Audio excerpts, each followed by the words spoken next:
bonjour professeur, vous voudrez bien vous présenter à nos téléspectateurs. Je m'appelle Séverin Yehouinou Anagoun, je suis médecin, professeur de microbiologie à la faculté des sciences de la santé. Nous sommes là aujourd'hui pour parler d'un sujet qui défraie la chronique, Ebola. Depuis plusieurs semaines, on entend parler que d'Ebola. Alors, hier encore, les ministres de la Santé de la zone CE2AO se sont réunis à Accra, toujours par rapport à ce virus qui fait des ravages. C'est quoi les échos que vous avez de cette rencontre ? Bon, je n'ai particulièrement pas de grands échos, mais je pense que ce qui est important ici, nous avons divers pays. Nous avons des pays chez qui déjà la maladie sévit, et nous avons d'autres qui sont en état de veille sanitaire pour empêcher, pour être prêts éventuellement à toute arrivée donc, de cette maladie-là. Et il est important de comprendre aussi que dans cette ambiance généralisée de phobie, il faut quand même que les gens se calment pour comprendre qu'une maladie, quand ça vient, lorsqu'on comprend les mécanismes, on peut facilement arriver au bout. Parlez-nous alors du mécanisme de ce virus. D'abord, il faut définir ce qu'on appelle virus. Il y a les bactéries et les virus.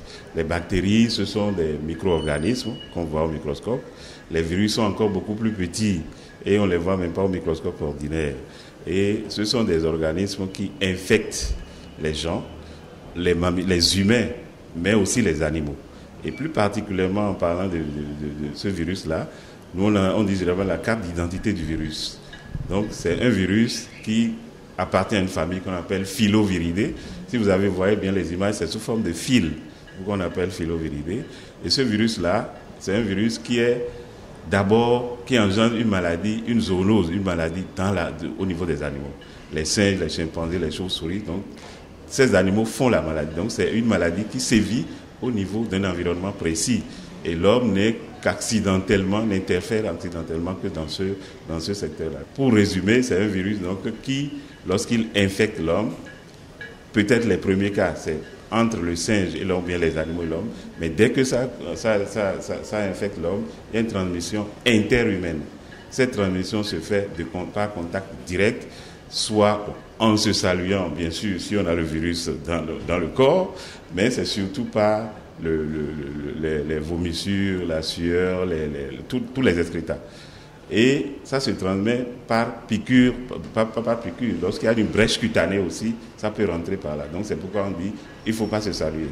Ce virus, éventuellement, ce n'est pas encore complètement élucidé par voie respiratoire et par le sang. S'il y a un sang contaminé qui souille un individu, donc voilà à peu près résumé les problèmes qui se posent. Du point de vue manifestation, il y a une période d'incubation, c'est-à-dire la période qui sépare l'introduction du virus dans l'organisme à la première manifestation. C'est ça qu'on appelle période d'incubation. Ça varie de 9 jours à 3 semaines au maximum. Et pendant cette période-là, l'individu, à partir de ce moment, l'individu peut présenter les symptômes. Et ces symptômes-là, c'est la fièvre. La fièvre qui peut s'accompagner d'abord de lésions cutanées ou bien ça peut évoluer vers des lésions, des hémorragies. Donc on a un syndrome hémorragique dont le malade a plus tendance facilement à saigner. Et ça pose des problèmes. Donc on a des lésions cutanées. Tous les organes peuvent être atteints parce que le virus peut s'éliminer par les selles, par la vomissure, par la sueur aussi. Donc ça explique que même lorsque vous êtes un contact très proche, vous pouvez être atteint.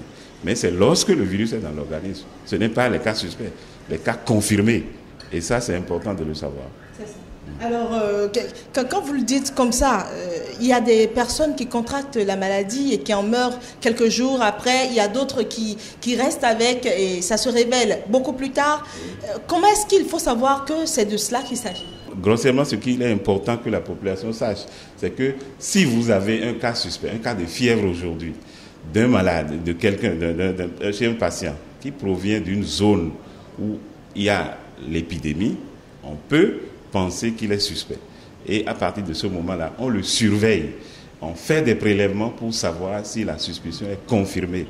Et comme toute maladie infectieuse, la confirmation revient au laboratoire pour dire oui, l'agent est là, ou bien on a des traces de son passage chez l'individu. C'est ça. Alors, dans plusieurs pays, on a vu des checkpoints qui ont été installés. On met des checkpoints et on surveille ceux qui traversent certains endroits. Et quand la température dépasse 37, on les met en quarantaine tout de suite. Est-ce que c'est logique? Mettre en quarantaine, c'est isoler complètement. Donc, quand la température dépasse 37, on les surveille pour voir si d'autres symptômes vont apparaître ou bien si, en traitant telle ou telle affection, ça va disparaître. Je pense que, comme je le disais, ce n'est pas parce que quelqu'un a une fièvre que nécessairement il faut considérer qu'il est en train de faire Ebola. Non, ça c'est exagéré. Mais il est important de s'assurer que toute fièvre chez un individu provenant d'une zone où il y a l'Ebola n'est pas une fièvre Ebola dans la mesure où la contamination est involontaire. Ça se fait de façon très proche chez les individus qui sont proches et il paraît même urgent de confirmer ou de ne pas confirmer. Parce que dès qu'on confirme, il y a des mesures importantes. La gestion d'une épidémie pose différents problèmes, surtout en Afrique. D'abord, les rumeurs. Il faut gérer les rumeurs, savoir qui doit dire la vérité, qui doit donner la bonne information. Et deuxièmement, comprendre que ce n'est pas en courant à droite, à gauche qu'on peut gérer qu'on peut vraiment régler. Qu'est-ce que vous voulez dire par là? Je veux dire par là que tout le monde dit aujourd'hui, il ne faut pas saluer son voisin, il faut boire de l'eau salée. Donc, c'est des choses qui ne sont pas tellement justifiées. Ne pas saluer, c'est lorsqu'on sait que la personne n'est pas infectée. Lorsque vous saluez quelqu'un qui est infecté. Je veux dire par là qu'il faut que le ministère, et je crois qu'on a commencé, sensibilise en donnant la vraie version des choses, ce qui est important. Ne pas serrer la main, le virus peut se transmettre par sueur, etc. Est-ce que ce serait légitime de penser un peu que c'est comme une évidence? Parce que qu'est-ce qu'on peut, puisqu'on vit en communauté? On vit en communauté naturellement, mais à l'impossible nul n'est tenu. Quand une maladie éclate, quand une épidémie arrive, ce n'est pas la première fois qu'on isole les gens. Quand vous avez, par exemple, une diarrhée avec vibrio choléré, comme vous avez le choléra, on a un centre où on les isole. On empêche que les gens puissent être là. Donc, ce n'est pas comparable, bien sûr. Je pense que c'est dur pour tout le monde. C'est difficile, mais il faut expliquer aux gens que ce n'est pas tout le monde. Il faut que ce soit un cas suspect et que ce cas suspect-là soit suivi. Et c'est ça le plus important. Que les populations ne s'alarment pas, que les populations sachent qu'il y a une maladie qui est dans l'environnement actuellement, qui peut se transmettre de telle ou telle manière, et qu'il n'y a pas de remède. Ça, c'est important. Il n'y a pas un traitement qui guérit, il y a un traitement qui traite les symptômes, un traitement symptomatique. On peut faire des perfusions, réhydrater, etc., mais on n'a pas ni de vaccin. Donc, je pense que par rapport à ça, il faut prendre les mesures élémentaires que sont le lavage des mains, l'hygiène. Toutes les maladies infectieuses qui réapparaissent, au fait, nous interpellent par rapport à l'observance des règles d'hygiène. Le minimum, c'est de se laver les mains et comment correctement, au moins avec du savon et de l'eau. Bon, si on a du chlore, d'accord, mais au moins avec le savon. Et ne pas surtout se retrouver dans des grands rassemblements. Nous aimons tout le week-end, tout le monde est autour des messes, les desserts, c'est de la fête. Ne pas manipuler les corps, ça c'est important. Nos rites, on sait qu'on manipule les corps et on dit actuellement le virus peut passer d'un individu mort à un individu sain. Ne me demandez pas le mécanisme, mais ce virus-là a cette capacité-là. Donc il faut que les gens respectent au moins. Notre grand problème en Afrique, on s'en fout. On se dit, c'est rien. Vous avez appris l'expérience de Libéria, où des gens se sont levés pour dire, oh non, il n'y a pas ça. C'est comme ça, le VIH aussi est arrivé ici, on dit tout le monde, non c'est faux, on invente maladie imaginaire. Et quand ça commence par tuer maintenant, on se dit, ah, c'est vrai. Donc je pense que faites un peu confiance à ceux qui ont été formés et ceux qui ont le minimum de connaissances pour vous dire, ça existe, ça tue des gens. Le taux de mortalité est à près de 80%. Donc sur 100 individus qui sont atteints, au moins 80%. Donc il ne faut pas se hasarder à ne pas appliquer les règles, le minimum qu'on vous dit. Je crois que c'est important que les populations comprennent ça. Il n'y a pas de traitement encore, ça on le sait, mais qu'attend l'Afrique? Voilà, nous sommes tombés, c'est comme si nous avons été mis devant le fait accompli, le virus nous a surpris et nous tendons la main aux Américains. Mais l'Afrique elle-même, qu'est-ce qu'elle peut pour elle-même? Je vais vous reposer la question. L'Afrique a les potentialités, mais n'a pas encore les ressources nécessaires pour pouvoir gérer cet événement qui survient brutalement. Et je crois que dans un cas comme où il y a des décès, il y a des morts d'hommes, je crois qu'il est important que les autres nous aident. Nous souhaitons vraiment que les populations surtout préviennent. Quand on n'a pas les moyens, il faut privilégier la prévention. Et je crois que c'est ça notre leitmotiv. Il faut parler aux gens, informer les gens, que les gens nous fassent le minimum de confiance en disant qu'on ne peut pas se lever et leur mentir. C'est parce qu'on sait, et le laboratoire a démontré que cette maladie-là existe et que les malades qui en souffrent, on isole le virus dans leur sang. Donc ce n'est pas un hasard, c'est vraiment dû à un micro-organisme et il est important qu'on suive les conseils. Et quand vous disiez tout à l'heure que le virus peut aller partout et donc les Américains, les Européens devraient nous aider à l'éradiquer, on a déjà vu des Américains contaminés qui sont rentrés chez eux, qui ont été traités quand même toujours avec ce traitement expérimental et qui en sont guéris. Oui. Et subitement, le laboratoire qui fabrique le ZMapp dit qu'il n'en a plus.